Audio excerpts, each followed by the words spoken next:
پیشاب اور پاخانے کی طرح، تو جس طرح پیشاب اور پاخانے میں بدن اور کپڑے کا کوئی فرق نہیں ہے، بلکہ بدن کو لگ جائے تب بھی دھونے کا حکم ہے اور کپڑوں کو لگ جائے تب بھی دھونے کا حکم ہے، اسی طرح مزی کا بھی حکم ہے کہ چاہے بدن کو لگ جائے یا کپڑے کو لگ جائے، دونوں صورتوں میں حکم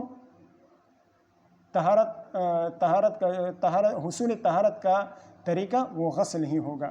ٹھیک ہے. دلیل کیا ہے؟ دلیل یہاں آ جائے گی اغسل ذکرک یا لیغسل ذکرہ. اغسل ذکرہ کے الفاظ آ رہے ہیں یا لیغسل ذکرہ، یہ دو قسم کے الفاظ آتے ہیں. اب اس اغسل ذکرک یا لیغسل ذکرہ، اس غسل کے حکم سے یہ بھی معلوم ہو گیا کہ مزی نجس ہے. مزی کیا ہے؟ نجس ہے. تو جب مزی نجس ہے تو جس طرح دیگر نجاسات میں ثوب اور بدن کا کوئی فرق نہیں ہے، دیگر نجاسات چاہے کپڑے کو لگ جائے یا بدن کو لگ جائے، دونوں کا ایک ہی حکم ہے کہ غسل ضروری اور واجب ہوگا. تو جب مزی نجس ہیں تو اس میں بھی یہی حکم ہوگا کہ دونوں ضروری ہوگا، چاہے بدن کو لگ جائے یا کپڑے کو لگ جائے. ٹھیک ہے. پھر بخاری شریف کی روایت میں غسل ذکر کے الفاظ آئے ہیں، ذکر کے دھونے کے الفاظ آئے ہیں، اور ابو داؤد میں ذکر کے ساتھ ساتھ انثیین کے دھونے کا بھی حکم ہے. تو امام احمد رحمہ اللہ فرماتے ہیں کہ دونوں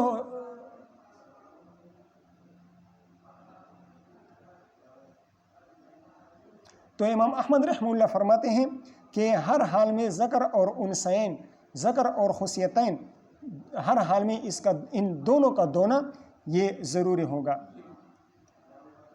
ذکر اور انثیین دونوں کا غسل یہ مامور بھی ہے، چاہے اصابت مزی ہوئی ہو یا اصابت مزی نہ ہوئی ہو. کیا فرماتے ہیں امام احمد رحمہ اللہ؟ فرماتے ہیں کہ ذکر اور انثیین، خصیتین بھی کہتے ہیں، انثیین بھی کہتے ہیں، ہر حال میں ان دونوں کا دھونا یہ واجب اور ضروری ہوگا. غسل اور انثیین دونوں کا دھونا یہ مامور بھی ہے، چاہے اصابت مزی ہوئی ہو یا اصابت مزی نہ ہوئی ہو. جبکہ جمہور کے ہاں صرف موضع اصابت مزی، جہاں پر مزی لگ گئی ہو، اس کا دھونا ضروری ہوگا. ہاں البتہ طبعاً اگر ذکر اور انثیین کو بھی دھو لیا جائے تو اس میں کوئی مذائقہ نہیں ہے. اصل نجس تو مزی ہے نا، تو جس جگہ مزی لگی ہو اس جگہ کو دھونا ضروری ہوگا، تو اور جس جگہ کو نہ لگی ہو تو اس کا دھونا ضروری نہیں ہوگا. تو ذکر اور انثیین کو اگر مزی لگ چکی ہو تو اس کا دھونا بھی ضروری ہوگا، اور اگر نہ لگی ہوئے ہو تو اگر ذکر اور انثیین کو دھو لیا جائے تو اس میں کوئی مذائقہ نہیں ہے. بلکہ امام طحاوی رحمہ اللہ فرماتے ہیں کہ انثیین کے دھونے کا جو احادیث میں ذکر وارد ہوا ہے یہ تشریعاً نہیں ہے. حضور صلی اللہ علیہ وسلم نے کوئی تشریع حکم نہیں فرمایا ہے کہ آپ انثیین اور خصیتین کو دھو لیں، بلکہ یہ علاجاً ہے، اس لیے کہ ماء بارد سے مزی رک جاتی ہے، مزی کا زور ختم ہو جاتا ہے. ابھی ہم نے پڑھا نا کہ مزی کا محل کیا ہے؟ وہ خصیتین ہے. تو جب خصیتین کو یہ ماء بارد میں یہ کمال ہے کہ ایک قاطع بول بھی ہے اور قاطع لبن بھی ہے. تو امام طحاوی رحمہ اللہ فرماتے ہیں کہ انثیین کے دھونے کا حکم یہ تشریع نہیں ہے بلکہ علاج کے طور پر ہے. ٹھیک ہے، بات سمجھ میں آ گئی؟ امام احمد رحمہ اللہ نے کیا فرمایا تھا کہ اگر کپڑوں کو لگ جائے تو پھر نزح بھی کافی ہو جائے گا. ان کے دلیل وہ روایات ہیں جن میں نزح کے الفاظ آئے ہیں. تو نزح کے الفاظ جن روایات میں آئے ہیں ان روایات سے وہ استدلال کرتے ہیں کہ نزح بھی کافی ہو جائے گا. ہم کہتے ہیں کہ مزی کے بارے میں جہاں پر نزح کے الفاظ آئے ہیں وہاں پر نزح سے مراد غسل ہے.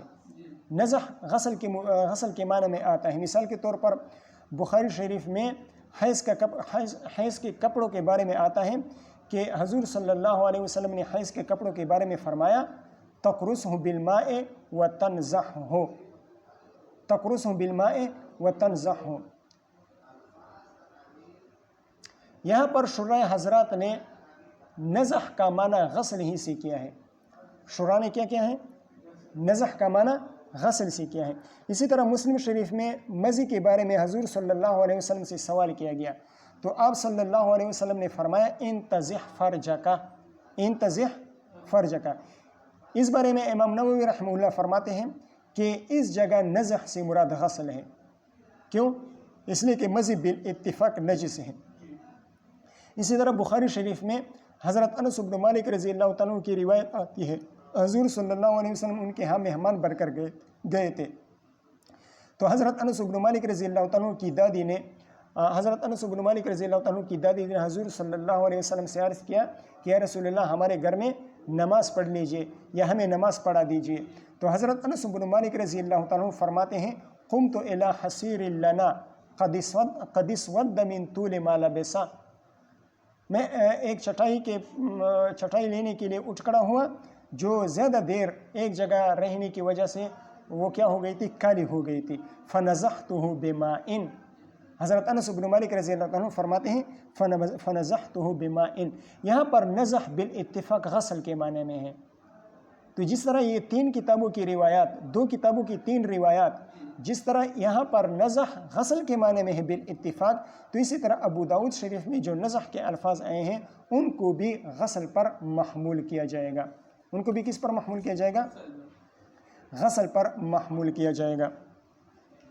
دیکھیں روایت بسند متصل منا الى الامام ابی داود رحمہ اللہ تعالی ومتعنا بعلومه وبركاته انه قال حدثنا قتيبة بن سعيد قال حدثنا عبيدة بن حميد الحذاء عن الركين بن الربيع عن حسين بن قبيصة عن علي رضي الله تعالى عنه وعنهم قال كنت رجلا مزاء، میں ایک ایسا آدمی تھا جس سے کثرت کے ساتھ منی کا خروج ہوتا تھا۔ مزاء بروزن شدادہ، مزاء اس شخص کو کہا جاتا ہے جس سے کثرت کے ساتھ منی کا خروج ہوتا ہے۔ من کثر خروج المزی منہ، من کثر خروج المزی منہ، ٹھیک ہے۔ کنت رجلا مزاء، کنت سے معلوم ہو رہا ہے کہ حضرت علی رضی اللہ تعالیٰ عنہ ماضی کی حکایت بیان فرما رہے ہیں، اور اخبار کے وقت یہ مزی کا کثرت کے ساتھ خروج وہ منقطع ہوا تھا۔ ماضی کی حکایت بیان کر رہے ہیں، کنت سے معلوم ہو رہا ہے، کنت ماضی ہے نا، تو ماضی کی حکایت بیان فرما رہے ہیں، اور اخبار کے وقت کثرت مزی خروج کا، کثرت کے ساتھ منی کا خروج یہ منقطع ہوا تھا۔ اور یہ بھی ہو سکتا ہے کہ اخبار کے وقت بھی حضرت علی رضی اللہ تعالیٰ کی وہی پرانی حالت مستمر ہو، پرانی حالت برقرار ہو، اور اخبار کے وقت بھی ان کا مزی جو ہے نا وہ کثرت کے ساتھ نکل رہا ہو، اور کانا دائمہ ہو، جیسا کہ وکان اللہ علیما حکیما آتا ہے نا قرآن مجید میں، وکان اللہ علیما حکیما، تو وہاں پر کانا دائمہ ہے، کہ یہ مطلب نہیں ہے کہ اللہ تعالیٰ پہلے حکیم اور علیم تھے اور اب نہیں ہیں، بلکہ پہلے بھی تھے، اب بھی ہیں، آئندہ بھی ہوں گے۔ تو اسی طرح حضرت علی رضی اللہ تعالیٰ نے جو کنت کے الفاظ استعمال فرمائے ہیں، تو ہو سکتا ہے کہ یہ کانا دائمہ ہو اور پرانی والی حالت اخبار کے وقت بھی برقرار ہو، ٹھیک ہے۔ فجعلت اغتسل، تو میں مزی کے خروج کی وجہ سے غسل کیا کرتا تھا۔ یہ حضرت علی رضی اللہ تعالیٰ کا اپنا اجتہاد تھا، ان کی اپنی رائے تھی، انہوں نے خروج مزی کو خروج منی پر قیاس کیا تھا کہ جس طرح خروج منی کے نتیجے میں غسل واجب ہوتا ہے، تو انہوں نے یہ اجتہاد کیا تھا کہ ہو سکتا ہے کہ خروج مزی کے نتیجے میں بھی غسل واجب ہوتا ہو، ٹھیک ہے۔ حالانکہ ایسا نہیں ہے، مزی کے خروج سے بالاتفاق غسل واجب نہیں ہوتا۔ حتی تشقق ظہری، میں اتنا کثرت کے ساتھ مزی کا خروج ہوتا تھا اور کثرت کے ساتھ میں غسل کیا کرتا تھا، اور سردی کے موسم میں یہ میری پیٹھ جو ہے نا وہ پھٹ جاتی تھی، پیٹھ کیا ہو جاتی تھی؟ پھٹ جاتی تھی۔ فذکرت ذلک للنبی صلی اللہ علیہ وسلم او قال ذکر لہ، تو میں نے حضور صلی اللہ علیہ وسلم سے یہ مسئلہ ذکر کر دیا، یا راوی کو شک ہے کہ کسی اور نے ذکر کر دیا۔ اس سلسلے میں روایت مختلف ہیں۔ بعض روایت میں آتا ہے کہ حضرت مقداد بن الاسود رضی اللہ تعالیٰ عنہ نے پوچھا تھا بعض روایت میں آتا ہے کہ حضرت عمار بن یاسر رضی اللہ تعالیٰ عنہ نے پوچھا تھا، اور یہاں پر آتا ہے فذکرت ذلک للنبی، میں نے خود ذکر کیا تھا۔ تو حافظ ابن حجر اسقلانی رحمہ اللہ نے ان مختلف روایات کے درمیان تطبیق اس طرح بیان کی ہے کہ حضرت علی رضی اللہ تعالیٰ عنہ نے پہلے حکم دیا تھا حضرت مقداد بن الاسود رضی اللہ تعالیٰ عنہ کو، وہ خود نہیں پوچھ سکتے تھے، اس لیے کہ حضور صلی اللہ علیہ وسلم کی بیٹی ان کے نکاح میں تھی، جیسا کہ غالباً اگلی روایت میں یہ بات آ رہی ہے، اگلی روایت میں آ رہی ہے۔ تو حضرت علی رضی اللہ تعالیٰ عنہ نے مقداد بن الاسود رضی اللہ تعالیٰ عنہ کو حکم دیا تھا کہ آپ میرے لیے حضور صلی اللہ علیہ وسلم سے پوچھ لیجئے۔ تو حضرت مقداد بن الاسود رضی اللہ تعالیٰ عنہ نے پوچھا، پھر مزید تسلی کے لیے انہوں نے حضرت عمار بن یاسر رضی اللہ تعالیٰ عنہ کو پوچھ لیا، انہوں نے بھی سوال کر لیا، پھر اور بھی مزید یقین حاصل کرنے کے لیے پھر خود بھی سوال کر لیا، یا ہو سکتا ہے خود سوال نہ کیا ہو۔ تو جن روایات میں حضرت علی رضی اللہ تعالیٰ عنہ کی طرف سوال کی نسبت ہے وہ عامر کے حیثیت سے ہیں کہ حضرت علی رضی اللہ تعالیٰ عنہ عامر کے حکم دینے والے تھے، اور جس طرح فعل کی نسبت مامور کی طرف ہوتی ہے اسی طرح عامر کی طرف بھی نسبت ہوتی ہے۔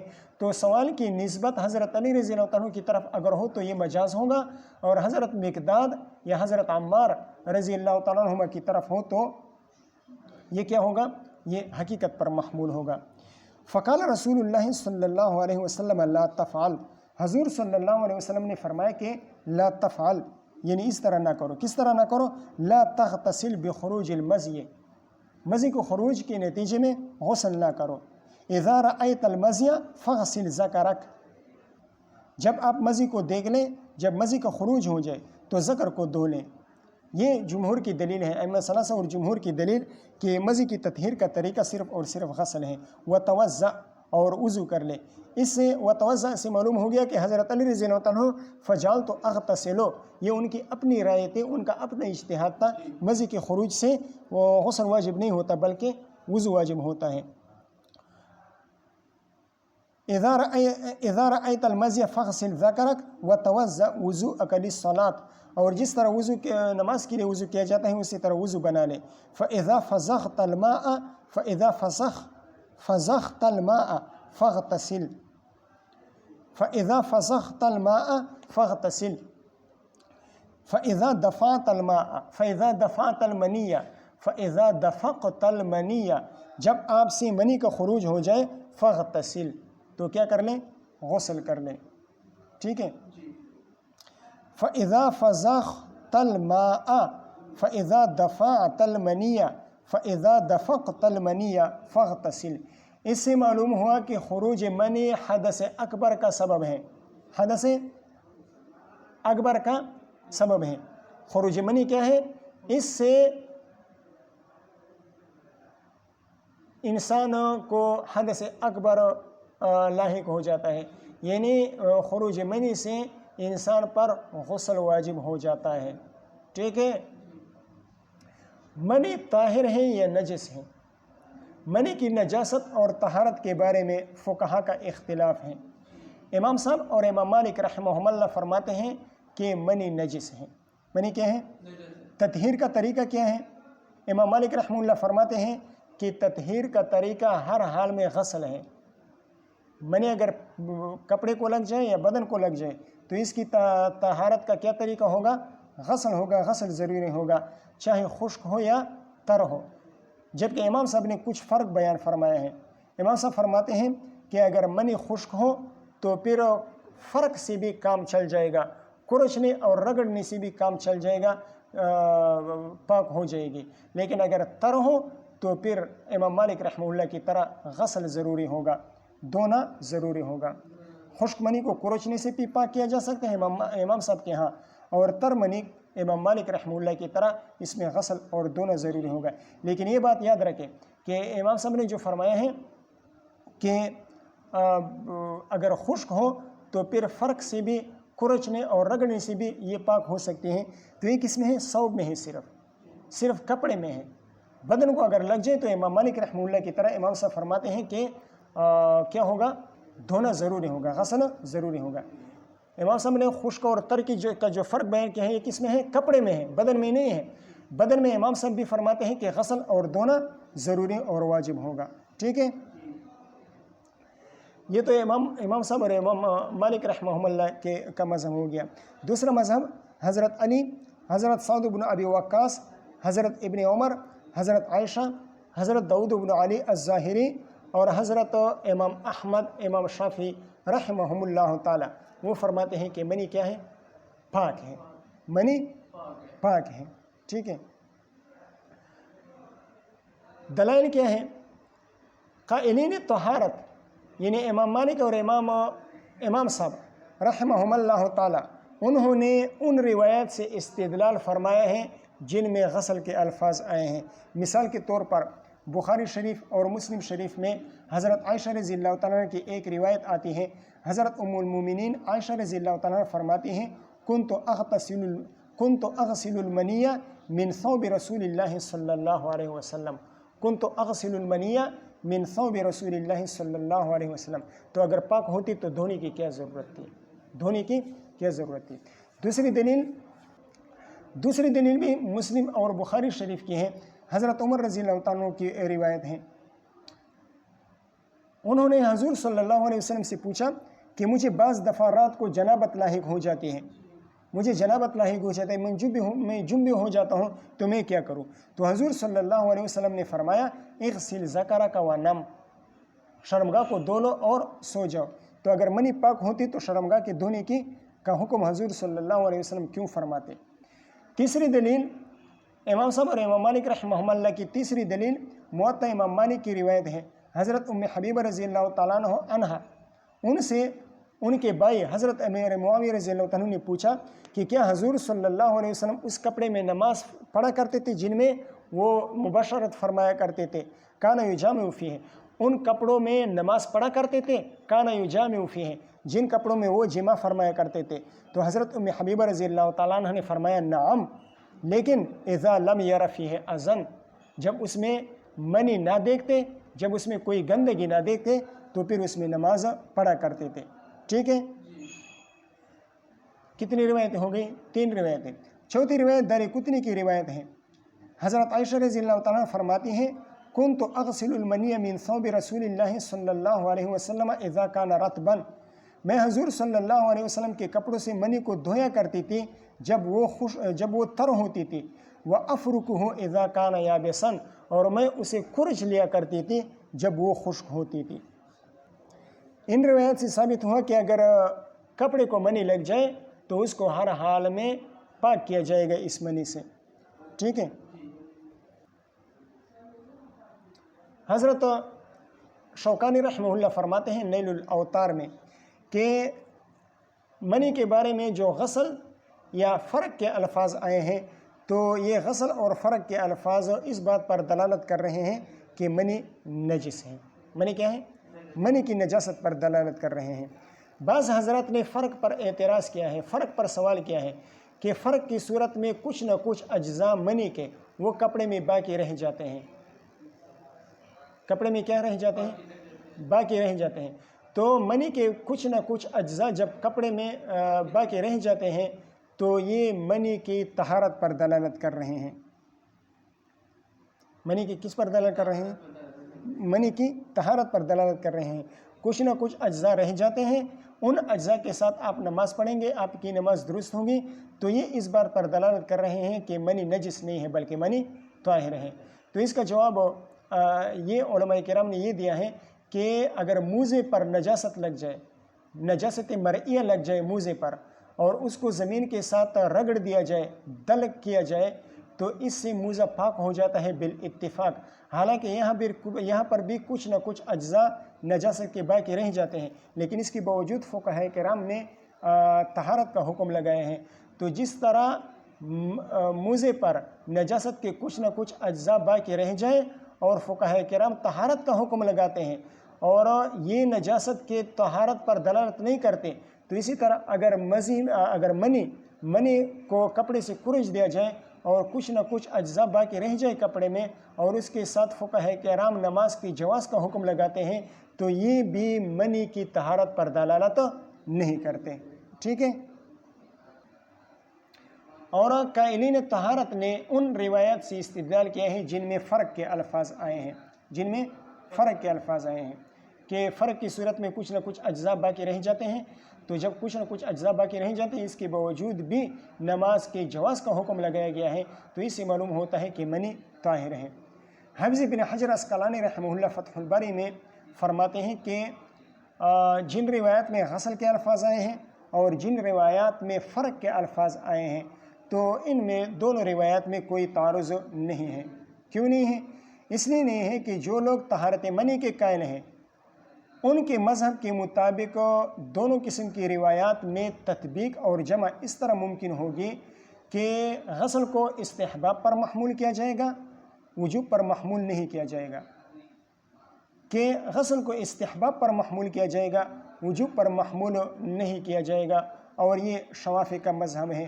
اور جو لوگ نجاست کے قائل ہیں تو ان کے مذہب کے مطابق جمع اور تطبیق اس طرح ہوگی کہ غسل اس صورت میں ہوگا جب تر ہو اور فرق اس صورت میں ہوگا جب خشک ہو، اور یہ احناف کا مذہب ہے۔ حافظ کیا فرماتے ہیں کہ دونوں قسم کے غسل اور فرق دونوں قسم کی روایات میں کسی قسم کا تعارض نہیں ہے، اس لیے کہ دونوں قسم کی روایات میں جمع ممکن ہے، جمع ممکن ہے۔ شوافی کے مذہب کے مطابق جمع کس طرح ممکن ہوگا کہ غسل استحباب حکم ہوگا، وجوب حکم نہیں ہوگا، اور احناف کے مذہب کے مطابق جمع اور تطبیق اس طرح ہوگا کہ غسل اس صورت میں ہوگا جب منی تر ہو اور فرق اس صورت میں ہوگا جب منی کیا ہو، خشک ہو۔ ٹھیک ہے، اس کے بعد حافظ ابن حجر رحمہ اللہ فرماتے ہیں کہ پہلا طریقہ ارجح ہے۔ پہلا طریقہ کیا ہے؟ ارجح ہے، اس لیے کہ پہلے طریقے کے مطابق حدیث اور قیاس دونوں پر عمل آ جاتا ہے، اس لیے کہ اگر منی نجس ہوتی تو غسل واجب ہوتا اور فرق پر اکتفا نہ کیا جاتا۔ اگر منی کیا ہوتی؟ نجس ہوتی تو غسل واجب ہوتا اور فرق تک پر اکتفا نہ کیا جاتا، جیسے کہ خون میں ہے، جیسے کہ دم میں ہے کہ دم بالاتفاق نجس ہے تو اس میں فرق کافی نہیں ہے، تو انہوں نے منی کے بارے میں خون کا قیاس پیش کیا ہے کہ اگر منی نجس ہوتا تو خون کی طرح ہر حال میں دھونا ضروری ہوتا، حالانکہ منی میں ہر حال میں دھونا ضروری نہیں ہے بلکہ فرق سے بھی کام چل جاتا ہے، فرق بھی کافی ہو جاتا ہے، تو معلوم ہوا کہ منی کیا ہے؟ نجس نہیں ہے بلکہ طاہر ہے۔ امام مالک رحمہ اللہ نے کیا فرمایا تھا منی کے بارے میں کہ دھونا واجب ہوگا، فرق پر اکتفا جائز نہیں ہوگا، فرق پر اکتفا۔ لیکن جن روایت میں فرق کے الفاظ آئے ہیں وہ امام مالک رحمہ اللہ کے خلاف جا سکتے ہیں، وہ امام مالک رحمہ اللہ کے خلاف حجت بن سکتے ہیں۔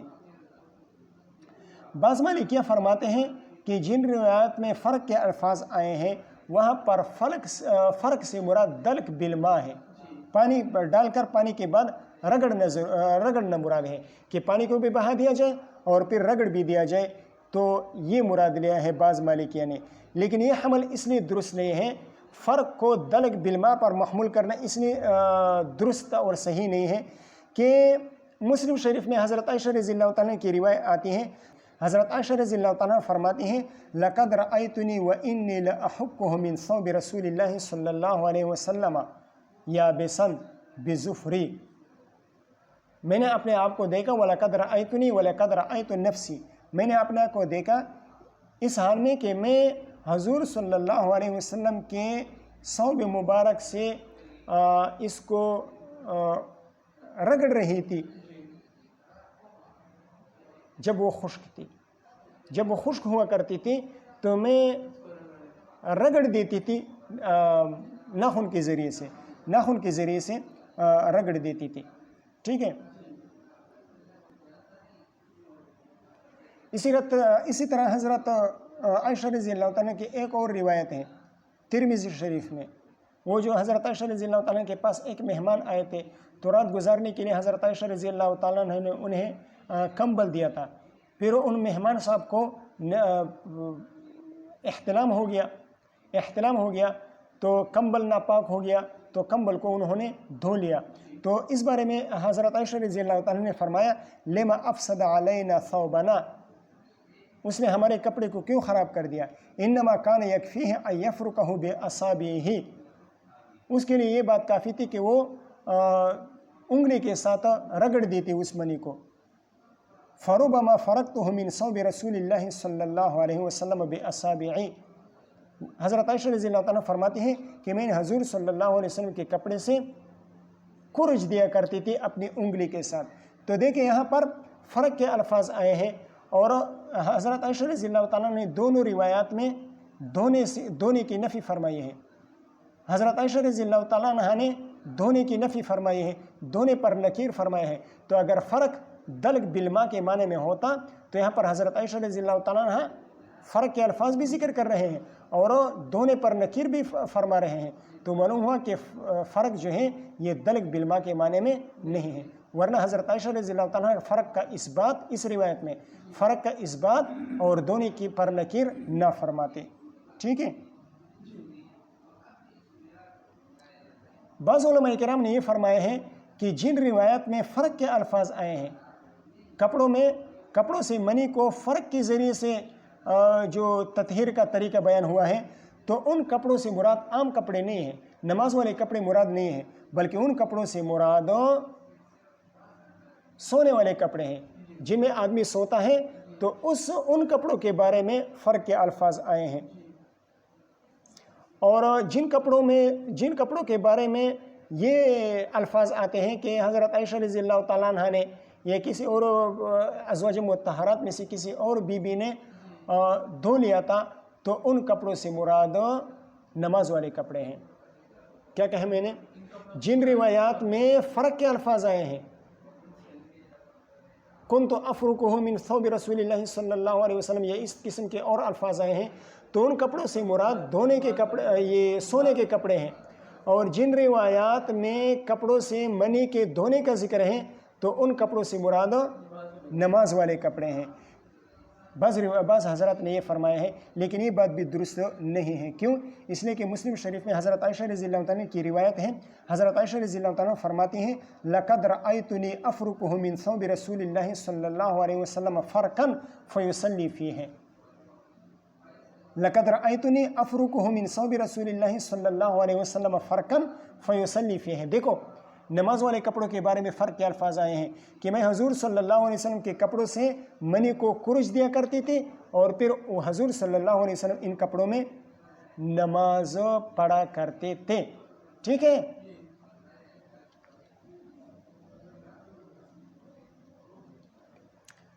حافظ بن حجر اسقلانی رحمہ اللہ نے کیا فرمایا تھا کہ فرق اور غسل کے جو الفاظ ہیں، بعض روایت میں فرق کے الفاظ آئے ہیں، بعض روایت میں غسل کے الفاظ آئے ہیں، دونوں میں کوئی تعارض نہیں ہے. جتنی باتیں حافظ بن حجر رحمہ اللہ نے فرمائی ہیں، سب باتوں کا جواب علامہ عینی رحمہ اللہ نے عمدۃ القاری میں دیا ہے. حضرت علامہ بدر الدین عینی رحمہ اللہ فرماتے ہیں کہ حدیث میں سرے سے تعارض ہے ہی نہیں، تعارض ہے ہی نہیں. تو جب تعارض نہیں ہے تو تعارض کو دفع کرنے کی، تعارض کو مرتفع کرنے کی، تعارض کو ختم کرنے کی ضرورت بھی نہیں ہے. جب تعارض نہیں ہے تو دفع تعارض اور تطبیق کی بھی کوئی حاجت اور ضرورت نہیں ہے. جن روایات میں منی کے بارے میں غسل کا ذکر آیا ہے تو وہ روایات منی کی نجاست پر دلالت کر رہی ہیں.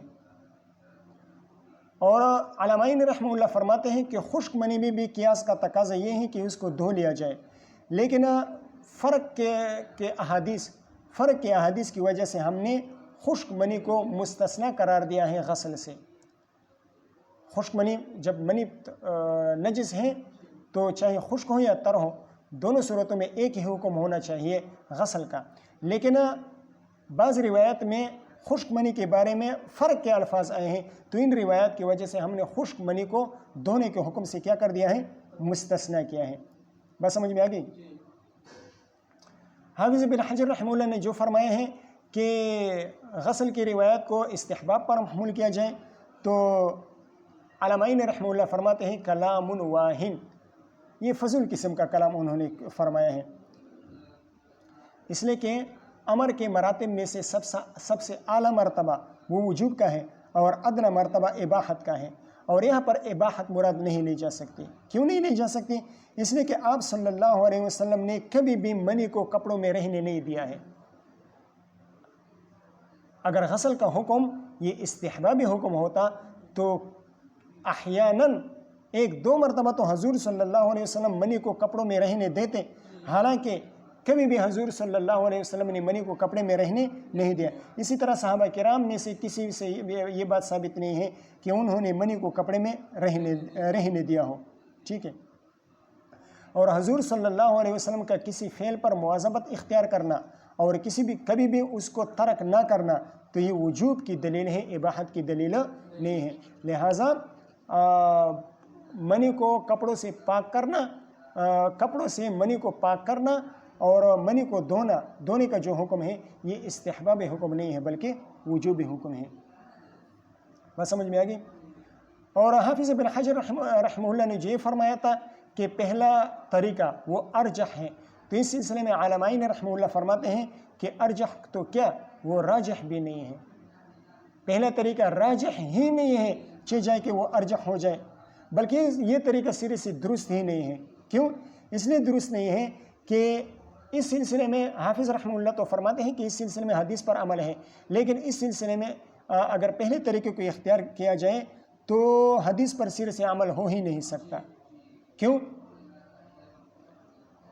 اس لیے کہ حدیث میں تو غسل کے الفاظ آئے ہیں. اگر آپ غسل کو چھوڑ دیں تو پھر کیا ہو جائے گا؟ اس حدیث پر عمل نہیں ہو جائے گا. قائلین طہارت عاملین بالخبر نہیں ہے. قائلین طہارت عاملین بالخبر نہیں ہے. کیوں نہیں ہے؟ اس لیے کہ حدیث اور خبر وہ تو نجاست منی پر دلالت کر رہے ہیں. اب نجس چیز کو تو دھونا ضروری ہے، آپ نے دھونے کے حکم کو استحباب پر محمول کر دیا، یعنی یہ کہہ دیا کہ چاہے دھویا جائے یا نہ دھویا جائے دونوں حالتیں برابر ہیں، تو یہ حدیث پر عمل کہاں ہوا؟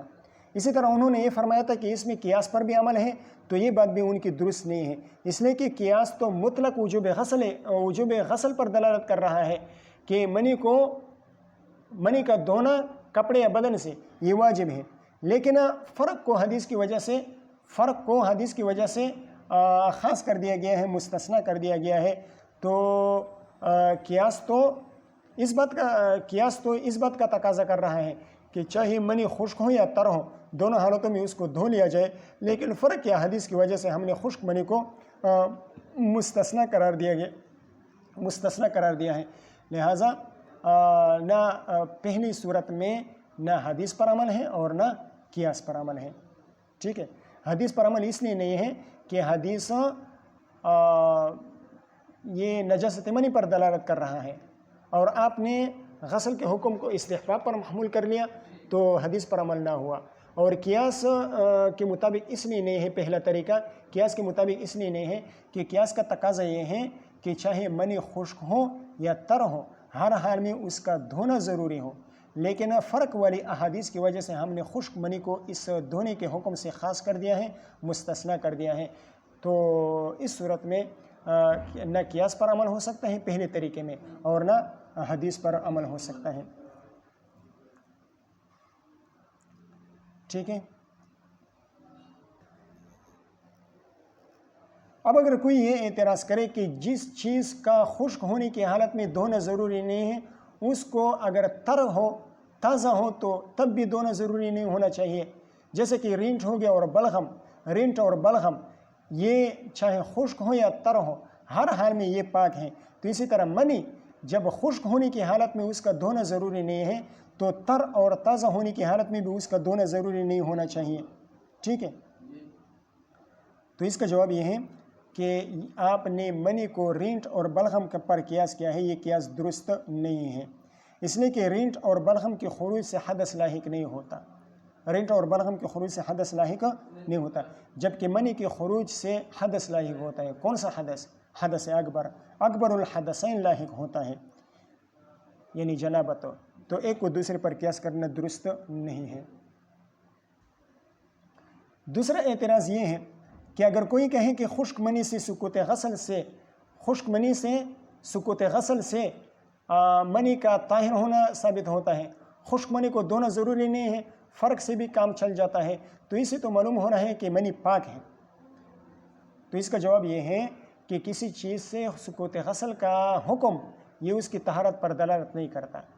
کما فی موضع الاستنجا، موضع الاستنجا کسی نے بول و براز کر لیا اور پانی سے اس محل نجاست کو نہیں دھویا، محل استنجا کو پانی سے نہیں دھویا، تب بھی وہ نماز پڑھ سکتا ہے.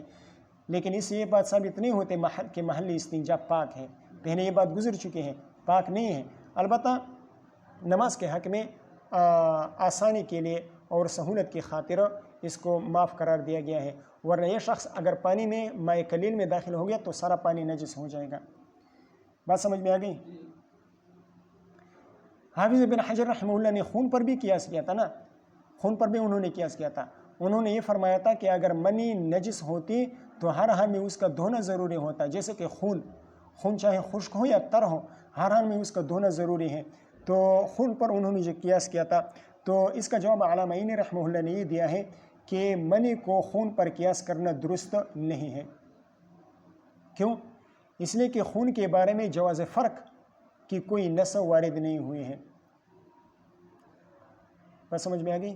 خون کے بارے میں فرق سے بھی کام چل سکتا ہے، خون یہ فرق سے بھی خشک ہو سکتا ہے، فرق پر بھی اکتفا کیا جا سکتا ہے.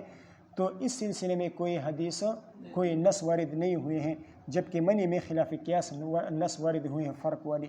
ٹھیک ہے، تو جب خلاف قیاس نص وارد ہوئے ہیں تو خلاف قیاس پر کسی اور چیز کو قیاس نہیں کیا جا سکتا. منی کے بارے میں جو فرق کے الفاظ ہیں یہ خلاف قیاس وارد ہوئے ہیں، اور خلاف قیاس پر کوئی اور چیز قیاس نہیں کی جا سکتی. لہٰذا منی میں فرق کافی ہے، فرق سے منی پاک ہو جاتے ہیں، تو فرق سے منی پاک ہو جاتے ہیں، تو اس پر خون کو قیاس نہیں کیا جائے گا. ٹھیک ہے. حافظ بن حجر اور علامائین رحمہم اللہ ان کا جو مکالمہ تھا یہ ٹوٹے پوٹے اردو میں آپ کے سامنے آ گئی. ہم سبق کو سیدھا کریں یا اردو کو سیدھا کریں، ہمیں سمجھ میں نہیں آتا کہ ہم سبق کو سیدھا کریں یا اردو کو سیدھا کریں یا ان لوفروں کو سیدھا کریں. کھولو دروازہ.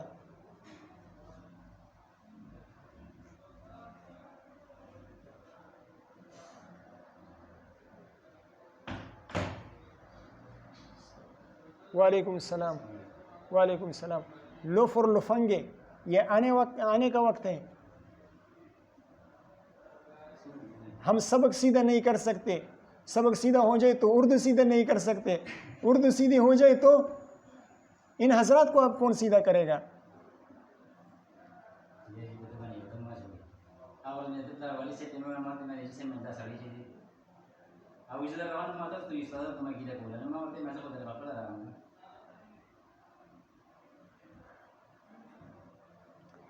استاذ یوں حضرت تے سنو میں دے عدالت چکینی بنارس سره چکینی دالت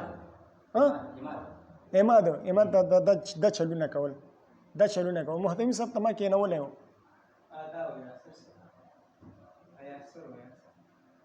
یاسر دې که اماد دې که څوک دی نو ګوره هغه وجه ما ټول معاف کړو او دا وګوره اوس هغه ورځې نه دی غایب دی.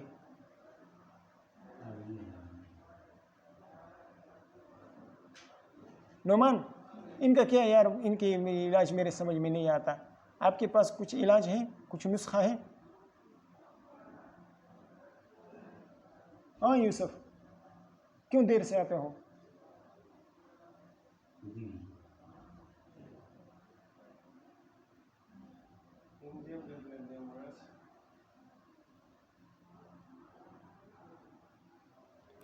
مولوی صاحب آ گئے؟ نہیں آئے.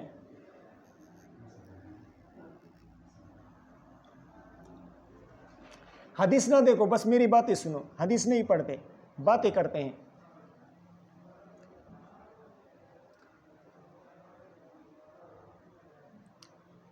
قائلین طہارت نے اللہ تعالیٰ کے ارشاد سے بھی استدلال کیا ہے. وَهُوَ الَّذِي خَلَقَ مِنَ الْمَاءِ بَشَرًا وَهُوَ الَّذِي خَلَقَ مِنَ الْمَاءِ بَشَرًا. منی کو ماء کہا گیا ہے. خلق من الماء، منی کے لیے کون سے الفاظ استعمال ہوئے ہیں؟ ماء کے الفاظ استعمال ہوئے ہیں. اور منی ماء ہے منی پانی ہے، منی تو پانی نہیں ہے، تو جب منی پانی نہیں ہے تو تشبیہ کس چیز میں ہے؟ تو تشبیہ حکم میں ہے کہ جس طرح ماء کا حکم یہ طہارت کا ہے تو اسی طرح منی کا حکم بھی طہارت کا ہوگا۔ جس طرح ماء پانی پاک ہے اسی طرح منی بھی پاک ہوگی، یہ قائلین طہارت کی دلیل ہے۔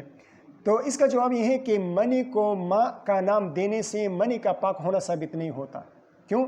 اس لیے کہ اللہ تعالیٰ نے جانوروں کی منی کے بارے میں ماء ان کے الفاظ استعمال کیے ہیں، واللہ خلق کل دابۃ من ماء، واللہ خلق کل دابۃ من ماء، ہر قسم کے جاندار اللہ تعالیٰ نے ماء، یہاں پر بھی ماء کے الفاظ۔ تو اگر انسان کی منی کے بارے میں ماء کے الفاظ آئے ہیں تو اس سے آپ انسان کی منی کی طہارت ثابت کرتے ہیں، تو یہی ماء کے الفاظ جانوروں کی منی کے بارے میں بھی آئے ہیں، تو جانوروں کی منی کو بھی پاک کہنا چاہیے، حالانکہ وہ اس کی پاکی کے وہ قائل نہیں ہیں۔ ٹھیک ہے، دوسرے وہ یہ فرماتے ہیں کہ منی جو ہے منی وہ انبیاء اور اولیاء کے لیے اصل ہے، منی انبیاء اور اولیاء کے لیے اصل ہے، یعنی انبیاء کس سے پیدا ہوئے ہیں؟ منی سے پیدا ہوئے ہیں۔ اولیاء کس سے پیدا ہوئے ہیں؟ شہداء صالحین کس سے پیدا ہوئے ہیں؟ صدیقین کس سے پیدا ہوئے ہیں؟ وہ فرماتے ہیں کہ منی سے پیدا ہوئے ہیں، لہٰذا منی پر طاہر ہونے کا حکم لگایا جائے گا، نجاست کا حکم نہیں لگایا جائے گا، ورنہ لازم آئے گا کہ یہ حضرات نجس چیز سے پیدا کیے گئے ہیں۔ تو اس کا جواب یہ ہے کہ جس طرح انبیاء، اولیاء، صلحاء، شہداء، صالحین اور صدیقین جس طرح یہ حضرات منی سے پیدا ہوئے ہیں، اسی طرح اللہ کے دشمن بھی تو منی سے پیدا ہوئے ہیں۔ نمرود، حامان، شداد، ابو جہل، ابو لہب، یہ بھی منی سے پیدا ہوئے ہیں۔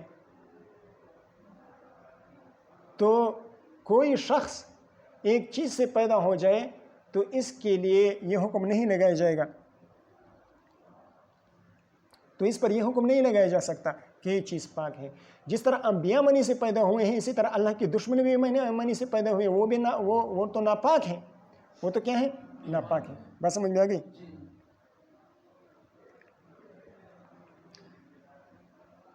جس طرح منی یہ انبیاء اور اولیاء وغیرہ کے لیے اصل ہے، انبیاء وغیرہ یہ منی سے پیدا ہوئے ہیں، اسی طرح اللہ کے دشمن ابو جہل، ابو لہب، نمرود، فرعون، حامان، یہ بھی تو منی سے پیدا ہوئے ہیں۔ ٹھیک ہے، اس کے علاوہ اگر آپ انبیاء کے لیے منی کو اصل قرار دیتے ہیں تو منی سے قریب تر علقہ ہے، منی سے قریب تر کیا ہے؟ علقہ ہے، جمع ہوا خون، یہ منی سے زیادہ قریب ہے انبیاء کے، تو آپ یہ کیوں نہیں کہتے کہ انبیاء کے لیے اصل علقہ ہے؟ منی سے زیادہ تو کیا ہے؟ منی سے زیادہ قریب تو علقہ ہے، تو اس طرح کہنا چاہیے کہ علقہ انبیاء کی اصل ہے۔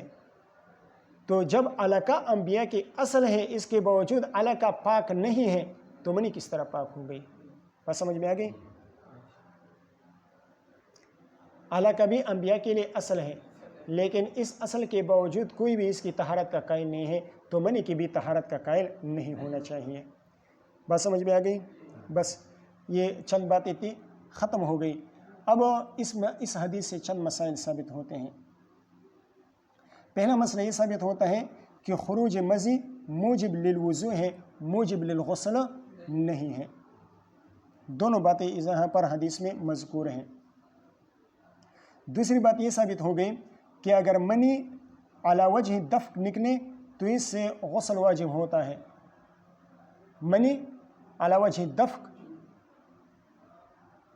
یعنی چھلانگ کے ساتھ، زور کے ساتھ، جھٹکے کے ساتھ نکلے تو اس سے غسل واجب ہوتا ہے، اور اگر بیماری کی وجہ سے یا بوجھ اٹھانے کی وجہ سے بغیر دفق کے نکلے تو اس سے غسل واجب نہیں ہوتا۔ تیسرا مسئلہ یہ ثابت ہوا کہ آدمی کے لیے یہ بات واجب ہے کہ اگر اسے کوئی مسئلہ معلوم نہ ہو تو اس مسئلے کے بارے میں صاحب علم سے، عالم اور مفتی سے اس مسئلے کے بارے میں پوچھ لیا جائے، تو یہ اس کے لیے واجب ہے۔ شرم و حیا کا لحاظ نہیں رکھنا چاہیے۔ ان اللہ لا یستحی من الحق، ان اللہ لا یستحی من الحق، یہ نہ کہیں کہ مجھے شرم آتے ہیں، یہ مسئلہ ایسا ہے، شرم والا ہے یا پوشیدہ مسئلہ ہے، یہ میں نہیں پوچھ سکتا، بلکہ مسئلہ پوچھنا چاہیے اور معلومات حاصل کرنی چاہیے. ٹھیک ہے, آگے پڑھیں یا بس کر لیں؟ چلو بس. خروج منی موجب للغسل